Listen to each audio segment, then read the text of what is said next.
WhatsApp guys, welcome back to the channel Ishan tech world. और आज के इस वीडियो में दोस्तों मैं आपसे बात करूंगा काफ़ी सारी चीज़ों के बारे में। मतलब कोई एक पर्टिकुलर डिवाइस के ऊपर मैं इस वीडियो में आपसे बात नहीं करूंगा, मैं आपसे काफ़ी सारी चीज़ों पे, काफ़ी सारे अपडेट्स पे जो है ना दोस्तों बात करूंगा। वैसे देखूंगा गाइज कि आपकी तरफ से हमें इस तरीके के वीडियोज़ पे किस तरीके का रिस्पॉन्स मिलता है। तो अगर रिस्पॉन्स इंशाल्लाह अच्छा रहा तो मैं डेफिनेटली इंशाल्लाह अपने चैनल के ऊपर इस तरीके की वीडियोज़ को कंटिन्यू रखूंगा। यहाँ पर दोस्तों सबसे पहली अपडेट आ रही है मोटोरोला की तरफ से। तो मोटोरोला का जो जी स्टाइलिस फ़ोन है उसके दोस्तों रेंडर्स लीक हुए हैं ऑन लीक की तरफ से। अब रेंडर्स देखने के बाद में ये फ़ोन तो एकदम ज़बरदस्त लगता है। यहाँ पर गाइज अगर मैं आपसे बात करूंगा स्टाइलिस के बारे में तो ये एक बजट स्टाइलिस में आपको फ़ोन देखने के लिए मिलता है। मतलब ये एक ऐसा फ़ोन आपको बजट सीरीज़ में देखने के लिए मिलेगा जिसमें आपको स्टाइलिस मिलेगा। अब ये जो ना दोस्तों ख़ास तौर से फ़ोन उन लोगों के लिए अच्छा है जो लोग सैमसंग की नोट सीरीज़ लेना चाहते हैं लेकिन एक्सपेंसिव होने की वजह से वो नहीं ले सकते just because of S pen. तो यहाँ पर आपको स्टाइलिस का भी एक्सपीरियंस करने के लिए मिल जाएगा। अब जो रेंडर्स दोस्तों लीक हुए हैं ऑन लीक की तरफ से उसके हिसाब से इसमें आपको एक स्टैंडर्ड कैमरा मॉड्यूल मिलता है रेयर में, और कैमरे में आपको जो है ना वो हल्का सा बम्प मिलता है। वहीं पर गाइज अगर आप देखोगे इसके रेयर में तो आपको क्वाड सेटअप देखने के लिए मिलता है। हम क्वाड सेटअप में भी जो है ना दोस्तों आपको 48 मेगापिक्सल का प्राइमरी लेंस इसमें आपको मिलेगा। इसमें आपको सेकेंडरी लेंस मिलता है 8 मेगापिक्सल का, 5 मेगापिक्सल का थर्ड लेंस मिलता है और फोर्थ लेंस आपको 2 मेगापिक्सल का मिलता है। अब बात करूंगा दोस्तों डिस्प्ले के बारे में तो इसमें आपको 6.8 इंच का डिस्प्ले मिलता है, साथ ही में आपको 675 का स्नैपड्रैगन प्रोसेसर मिलेगा और 4 GB का इसमें आपको रैम मिलेगा। और साथ ही में गाइस रूमर्स ये है कि इस फोन का लॉन्च आपको फरवरी 2021 में देखने के लिए मिल सकता है। अब गाइस मैं तो बहुत एक्साइटेड हूँ स्टाइलिश वाला फोन मोटोरोला की तरफ से। अब देखते हैं जब ये लॉन्च होगा तो किस तरीके का काम करता है। अगली अपडेट है दोस्तों हुआवे की तरफ से। तो हुआवे P50 Pro का एक सैंपल लीक हुआ है, वो भी ऑनली की तरफ से ही लीक हुआ है। अब इस सैंपल इमेज में आपको काफ़ी सारी चीज़ें जो है ना इसमें देखने के लिए मिल जाती हैं। ऐसा बताया जा रहा है कि इसमें आपको 6.6 इंच का डिस्प्ले देखने के लिए मिलेगा। वहीं पर अगर आप कंपेयर करोगे हुआवे P40 Pro से तो उसमें आपको तकरीबन 6.58 के करीब जो है ना वो डिस्प्ले देखने के लिए मिला था। साथ ही में दोस्तों बात करूंगा अगर डिस्प्ले डिज़ाइन को लेकर तो इसमें आपको पंच होल कैमरा देखने को मिल सकता है। और सबसे अच्छी बात तो दोस्तों मुझे लगी कि इसमें आपको क्लियर कट एक कर्व्ड डिस्प्ले देखने के लिए मिल रहा है। अब यहां पर गाइस अभी तक तो सिर्फ यही एक इमेज लीक हुई है। अब देखते हैं आगे और क्या क्या फीचर्स इसके निकल के सामने आते हैं। तो आप उसको सब्सक्राइब करके जरूर से रखना। जब भी लॉन्च डेट या जो भी कुछ इन्फॉर्मेशन निकल के आएगी तो उसकी इन्फॉर्मेशन दोस्तों जरूर से हमारे चैनल के ऊपर आ जाएगी। जो अगली न्यूज आ रही है दोस्तों वो है पोको की तरफ से। पोको ने अपना F2 डिवाइस ट्विटर के ऊपर ट्वीट किया है। मतलब एक छोटा सा टीजर जो ना दोस्तों कमर्शियल रिलीज किया है एक वीडियो फॉर्म में। तो यहां पर गाइस पूरे फीचर्स तो अभी तक ऑब्वियसली इस डिवाइस के आउट नहीं हुए हैं, लेकिन अगर रूमर्स की माने तो इसमें आपको 730G का स्नैपड्रैगन प्रोसेसर देखने को मिल सकता है। इसमें जो आपको बैटरी कैपेसिटी मिलेगी वो 4320 की बैटरी कैपेसिटी आपको देखने के लिए मिल सकती है। साथ ही में इसमें आपको एमुलेट डिस्प्ले देखने के लिए मिल सकता है और सबसे बेस्ट बात यह है कि इसमें आपको 120 हर्ट्ज का रिफ्रेश रेट भी देखने के लिए मिल सकता है। अब ये तो गाइस एकदम जबरदस्त बात हो जा रही है क्योंकि जो स्पेसिफिकेशंस अभी रूमर्स के हिसाब से निकल के सामने आए हैं तो पोको F2 तो एकदम धमाल कर सकता है। 120 हर्ट्ज का रिफ्रेश रेट तो और भी अच्छी बात है। तो अब देखते हैं गाइस आगे जो भी इन्फॉर्मेशन निकल के आएगी तो क्या क्या इन्फॉर्मेशन निकल के आती है। वैसे आप जरूर से बने रहना हमारे चैनल के साथ में। तो गाइस जो अगली अपडेट आ रही है वो है Xiaomi की तरफ से। अब Xiaomi के जो मोबाइल्स है Mi A3 ये मॉडल के जो मोबाइल्स है इसमें जो ना दोस्तों बहुत ज़बरदस्त बेकार बात हो गई इस वक्त। वैसे ये Xiaomi की बहुत घटिया बात भी है। पहले मैं आपको पूरा सीन सुना देता हूँ क्या हुआ अगर आपने अभी तक नहीं सुना है तो। यहाँ पर अगर जो Xiaomi का मोबाइल है Mi A3 इसमें कंपनी ने Android 11 का अपडेट दिया।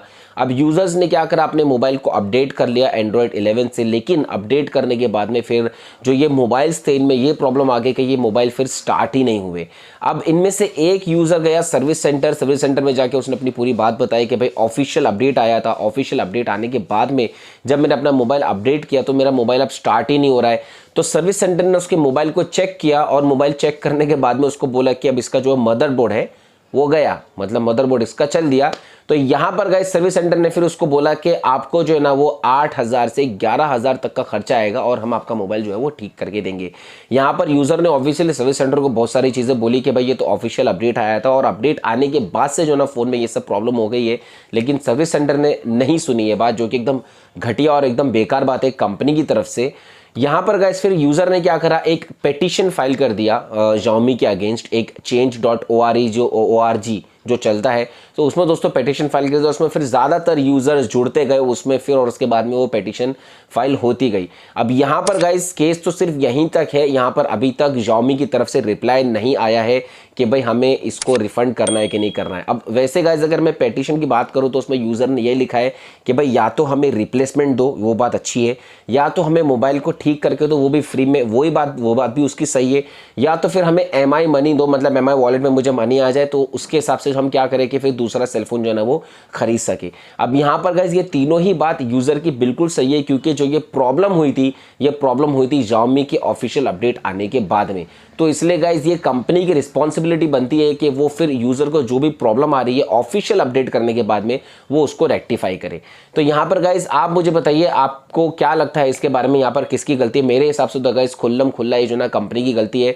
कंपनी अगर कोई भी अपडेट रिलीज कर रही है यूज़र्स के लिए तो पहले उसको खुद से टेस्ट कर लेना चाहिए अपने पास में, और उसके बाद में फिर रिलीज़ करना चाहिए ताकि आगे कुछ प्रॉब्लम नहीं हो। और अगर प्रॉब्लम हो भी जाती है तो फिर उसके बाद में खड़े रहना चाहिए। जैसे कि मैं आपको मिसाल दूंगा, iPhone 11 से रिलेटेड, iPhone 11 के डिस्प्ले में कुछ प्रॉब्लम हो गई थी, तो फिर एप्पल ने जो है ना एक नोट रिलीज़ किया था कि iPhone 11 के जिस किसी की भी डिस्प्ले में प्रॉब्लम हो गई थी उसके लिए भी जो है ना एक पर्टिकुलर टर्म्स एंड कंडीशंस थी कि iPhone 11 के डिस्प्ले में जो भी प्रॉब्लम हो गई तो वो आके जो है ना वो हमसे रिप्लेस कर सकते हैं। तो इस तरीके का कुछ ना कुछ जो है ना दोस्तों Xiaomi कंपनी को भी करना चाहिए। गाइस जो अगली अपडेट आ रही है वो है सोनी की तरफ से। तो सोनी का जो कंसोल है PlayStation 5 the most awaited console, India में दोस्तों उसकी लॉन्च डेट रिलीज हो गई है। सोनी इंडिया की तरफ से दोस्तों ये लेट निकल के आई है कि इस कंसोल का लॉन्च जो है ना वो February 2 को हो जाएगा, लेकिन उससे पहले इसकी प्री बुकिंग स्टार्ट हो जाएगी January 12 से। तो आप भी दोस्तों अगर आप इंतजार कर रहे हो इस डिवाइस का तो ऑब्वियसली आप इस कंसोल को प्री बुक कर सकते हो January 12 से।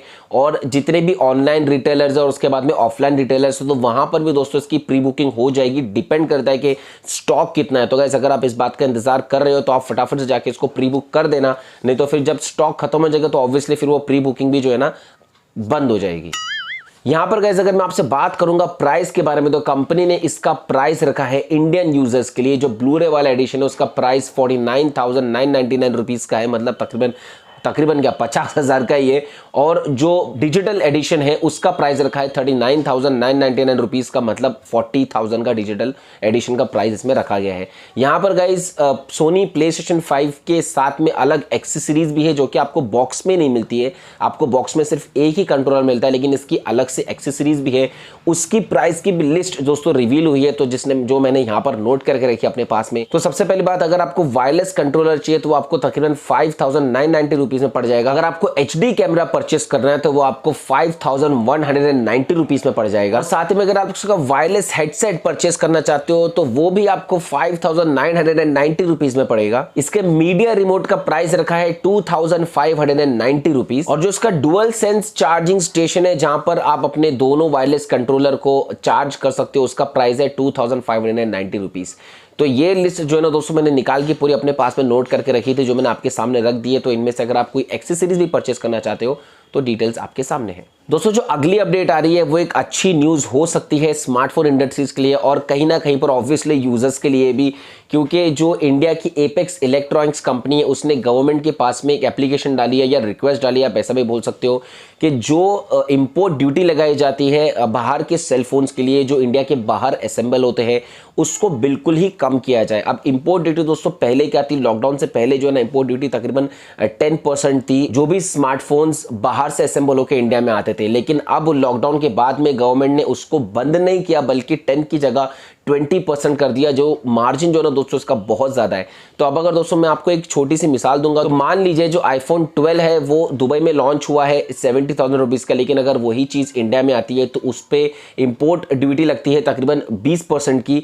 20% की इंपोर्ट ड्यूटी अगर आप लगाओगे 70,000 की एक ब्रांड के ऊपर तो उस पर जो ना दोस्तों आपको 14,000 रुपीज़ एक्स्ट्रा देना पड़ता है। तो मतलब 70,000 प्लस 14,000 होके उसके बाद में फिर वो इंडिया में आता है, क्योंकि वो इंडिया में असेंबल नहीं हुआ है, वो बाहर असेंबल हुआ है।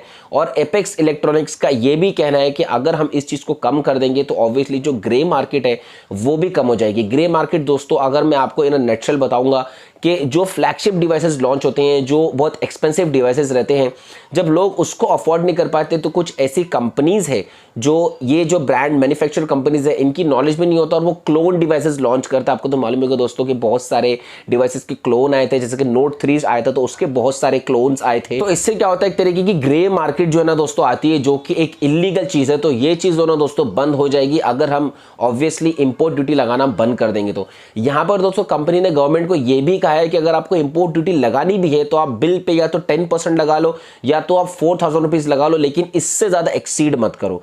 मतलब विच एवर इज हायर, तो मैक्स टू मैक्स 4000 रुपीज। तो आई होप आपको समझ गया होगा कि भाई मैं क्या बताने की आपको कोशिश कर रहा हूं कि इंपोर्ट ड्यूटी जो है ना दोस्तों वो हो सकता है इस पे कट हो जाए। वैसे गवर्नमेंट की तरफ से अभी तक इस बात के ऊपर कोई रिप्लाई नहीं आया है, तो आई होप गाइस कि गवर्नमेंट की तरफ से एक पॉजिटिव रिप्लाई आ जाए, ताकि अचानक से जो इलेक्ट्रॉनिक्स के ऊपर इतना पैसा बढ़ गया है सिर्फ ये जीएसटी इन सब चीजों को लग के, तो ये थोड़ा कम हो सके।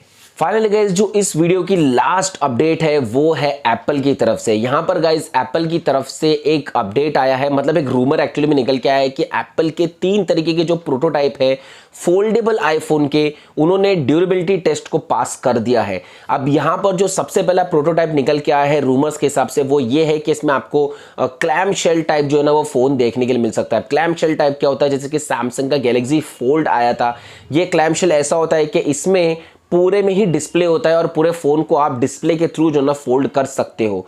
जो दूसरा प्रोटोटाइप निकल के आया दोस्तों वो है एक तरीके का डुअल डिस्प्ले, मतलब बुक की तरह पर आप इसको फोल्ड कर सकते हो। 2 डिस्प्ले होंगे, बीच में से आप उसको फोल्ड कर पाओगे, जैसे कि LG थिंक हमें देखने के लिए मिला था। और जो तीसरा प्रोटोटाइप है वो ऐसा है कि जिसको आप इनवर्ड भी फोल्ड कर सकते हो और आउटवर्ड भी फोल्ड कर सकते हो। जी हाँ दोस्तों, आप दोनों साइड में फोल्ड कर सकते हो, वो भी फुल डिस्प्ले। मतलब ऐसा नहीं है कि बीच में से एक और डिस्प्ले ऐड कर दे, वो फुल ऐसा डिस्प्ले रहेगा जिसको आप दोनों साइड से फोल्ड कर सकते हो। तो ये 3 तरीके के प्रोटोटाइप है दोस्तों। ऐसा रूमर है कि एप्पल की तरफ से ये ड्यूरेबिलिटी टेस्ट में पास हो गए हैं।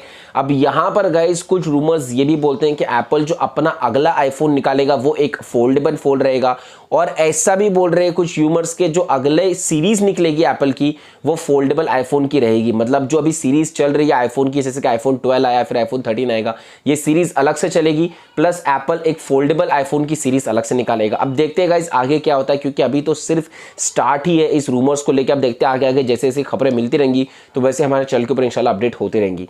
वैसे गाइस यहां तक थी मेरी वीडियो, और इतने सारे जो ना दोस्तों अपडेट्स मैंने आपके साथ में शेयर किए। आप इस वीडियो पे जरूर से प्लीज अपना फीडबैक देना गाइस, बहुत जरूरी है, क्योंकि इस टाइप की वीडियो बनाने में और ज्यादा मेहनत लगती है।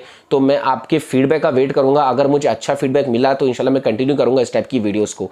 तो चलिए दोस्तों फिर इंशाल्लाह मैं मिलता हूं आपसे अपने अगले वीडियो में, लेकिन आप प्लीज दोस्तों हमारे एफर्ट्स को सपोर्ट कीजिए, जितना हो सके उतना शेयर कीजिए। देखिए गाइस मैं आपसे कुछ पैसे वैसे तो मांगता नहीं हूं, मैं सिर्फ ये सपोर्ट ही मांगता हूं कि आप ज्यादातर शेयर को दो, इसलिए हमें बहुत ज्यादा मोटिवेशन होगा, और साथ में ज्यादा से ज्यादा जब सब्सक्राइबर जुड़ेंगे तो हमें और ज्यादा मोटिवेशन मिलेगा इस तरीके के नए वीडियोस डालने का। जय हिंद।